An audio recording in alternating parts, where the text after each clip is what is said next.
between inmates and involving guards. Reports of abuse, neglect, and corruption among staff have been frequent. The treatment of inmates with mental health issues has been a particular concern, with critics arguing that the facility is ill-equipped to handle such cases appropriately. Likewise, the treatment of juvenile inmates is a subject of controversy. There have been calls for more appropriate handling in the facilities for young offenders. Numerous lawsuits and human rights investigations have targeted the conditions at Rikers Island, often focusing on issues like solitary confinement, the use of force by guards, and the prolonged detention of inmates awaiting trial. Now would be a good time to like the video, to subscribe.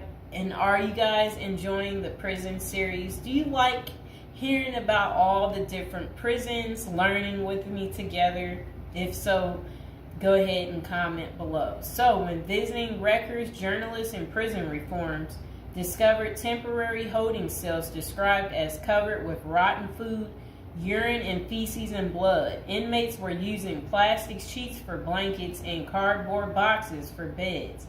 Maggots crawled over everything. Up to 26 men were crowded into a single cell where they used plastic bags as toilets.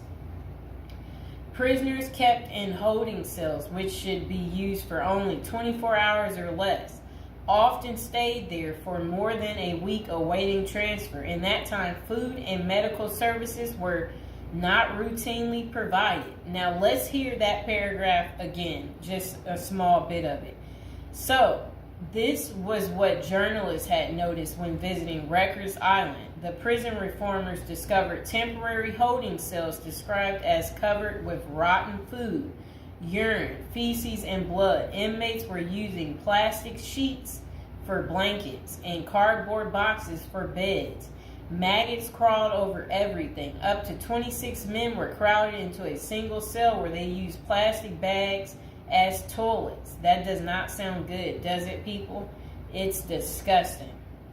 So over the years, there have been various attempts to reform Rikers Island, focusing on improving conditions, reducing violence, and providing better mental health care.